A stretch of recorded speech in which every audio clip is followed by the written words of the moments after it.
এই 10 মাস আগেও তো আমরা শেখ হাসিনাকে উৎখাত করার জন্য বাংলাদেশের সকল বিরোধী দল, মানে জাতীয় পার্টি ছাড়া বা তাদের কিছু দোসর ছাড়া, আমরা সকল রাজনৈতিক দলগুলি এক ছিলাম, একই প্ল্যাটফর্মে ছিলাম। আমরা আন্দোলন করেছি, সংগ্রাম করেছি, ভ্রাতৃত্ববোধ ছিল, বন্ধু হিসাবে কাঁধে কাঁধ মিলিয়ে একজন একজনের সাথে স্লোগান দিয়েছি। এখন আমাদের অসুবিধাটা হবে কোথায়? এই সমস্ত লোকদেরকে নির্বাচনের পর্যবেক্ষক হিসাবে নিয়োগ দেওয়া হবে না, বাংলাদেশের বা বিদেশের যেই হোক। যেমন মনে করেন আমাদের দেশে একটা পর্যবেক্ষক টিম আইছিল উত্তর কোরিয়া থেকে, একটা আইছিল রাশিয়া থেকে। ভোট কারে তারা চোখকে দেয় নাই, তারা সার্টিফিকেট দিছে 24 সালের আমির ডামি নির্বাচন সঠিক হয়েছে। এখন যদি জানিবব দিয়া থাকে তাহলে জানিব কপালেও দুঃখ আছে। শুনেন, বাঙালি ডান্ডা দেখলেও ঠান্ডা হয়ে যায়। নির্বাচন তো করেন, ওই যে নির্বাচনের একজন বসে আছে এখানে। সেনাবাহিনী যখন ম্যাজিস্ট্রেট পাওয়ার নিয়ে, বুঝছেন, আসনগুলিতে নামবে, আমি বহুত তাবৎ বড় নেতারাও দেখছি আর্মির গাড়ির হুইসেল শুনে খাল দেয়া পার হইয়া, লাভ দেয়া পার হইয়া ওই পারে গেছে গা। এরকম বহুত প্লেয়ার আমি দেখছি, বহুত সন্ত্রাসী আমি দেখছি এরকম আর্মির হুইসেল দেখে দৌড় দিছে। নির্বাচনের পরিবেশ তৈরি হবে কখন? যে সবগুলি ভোট জামাতের দিয়ে দেন, আর ওই যে চরমনার ওই যে শেখ মুজিবুর রহমানের ডাইনেস্টি বা হিস্ট্রির জনক জনাব রেজুমিয়ারে দিয়ে দেন, শেখ পরিবারের যিনি নাকি ইতিহাস লিখছে, ওনাকে দিয়ে দেন সব ভোট, তাইলে ওনারা নির্বাচন সুষ্ঠু হয়েছে বলে বলবে। নির্বাচন সুষ্ঠু হয় কেমনে? নির্বাচন কখনো আদিকাল থেকেই পর্যন্ত, সে লন্ডনে পর্যন্ত ভাই হয় না। এই যে আমার পাশের কান্ট্রি, বড় কান্ট্রি ভারতেই তো হয় না, এগুলি নিয়ে অভিযোগ আছে। এটা থাকবেই, চিরাচরিত নিয়মেই থাকবে। এটা পিআর পদ্ধতি বলেন আর এই ব্যালট পদ্ধতি বলেন, যে পদ্ধতি বলেন, এগুলি থাকবেই, এগুলি কথার কথা বলতেই থাকবো। আর জামাত ইসলাম যেই ঘোষণা দিছে যে 7 দফা না কয় দফা না হইলে তারা নির্বাচনে যাবে না, এটা ভালো কথা, আমরা তাদেরকে অ্যাপ্রিসিয়েট করি। আপনাকে 7 দফা বাস্তবায়ন করেন, আর বাস্তবায়ন না করলে আপনারা নির্বাচনে আসবেন না, ওয়াদা করছেন ইসলামী দল হিসেবে। কিন্তু যদি নির্বাচনে আসেন হুজুর, তাহলে ওই যে ফজুর অবস্থা কি হয়েছিল বরিশালে, হাসনাত আব্দুল্লাহ এক ঘুষি দিয়ে দাঁত ফেলাই দিছিল, দাঁত কিন্তু একটাও থাকবো না আপনার, পাবলিক সব দাঁত খুলে আলাইবে। ফাইজলামি আর পাটপারি সবসময় করবেন না, জনগণের লোকে ফাইজলামি করাটা ছেড়ে দেন। আমরা মনে করি এখন যে আমরা মনে করি নির্বাচনের পরিবেশ নিজেদেরকে তৈরি করতে হবে।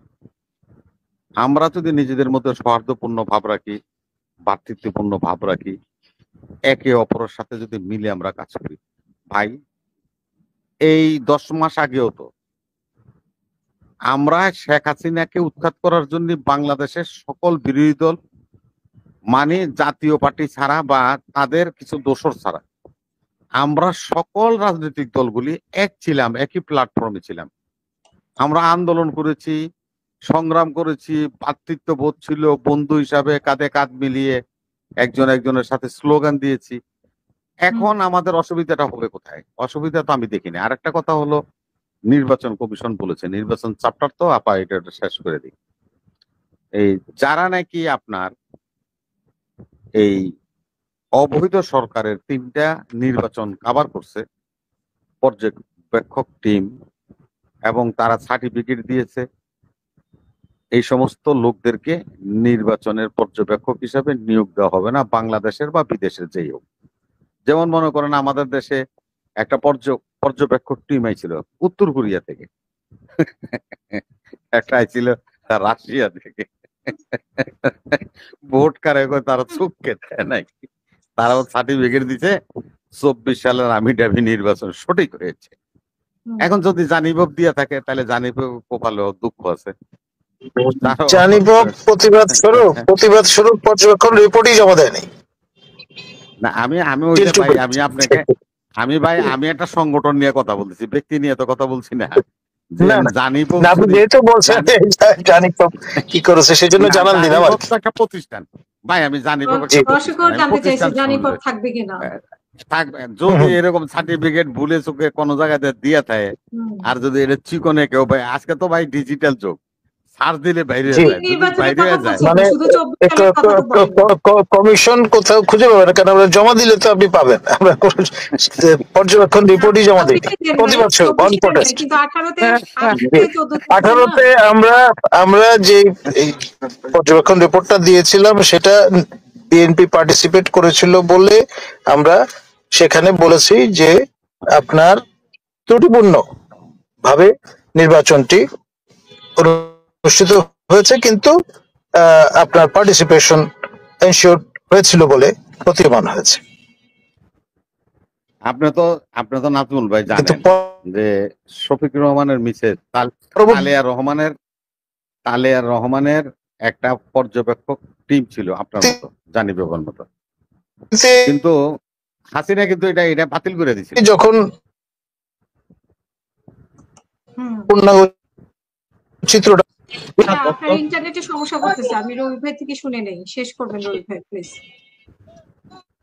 আচ্ছা, এখন কথা হলো যে তালেয়া রহমানের একটা নির্বাচনী হ্যাঁ এটা বাদ করে দিয়েছিল হাসিনা। এখন আমি খুব চিন্তায় আছি যে কি হয়। আমি বলি আপনাকে, তারা বাদ দিয়েছিল অধিকার, কিন্তু ডেমোক্রেসি ওয়াচ এবং খান ফাউন্ডেশন, যেটা আমাদের রুকসানা খন্দকার এবং ডক্টর মঈন খান, যার আপনার স্বামী বা স্পাউস, সেই সংগঠন কিন্তু অনুমোদন পেয়েছিল, যেটা অন রেকর্ড না পেয়েছিল। তালেয়া রহমানেরটা পায়নি আমাদের আদিল রহমান খানের অধিকার। হ্যাঁ সেটাই। হ্যাঁ, তো আমি ওই চিন্তায় আছি যে মা মরছে, আমাদের এতে দুঃখ নাই, আজরাইল যেন পারি না চিনে, কারণ জানি পপনে যেন পর্যবেক্ষক টিম থেকে বাদ না পড়ে। ধন্যবাদ।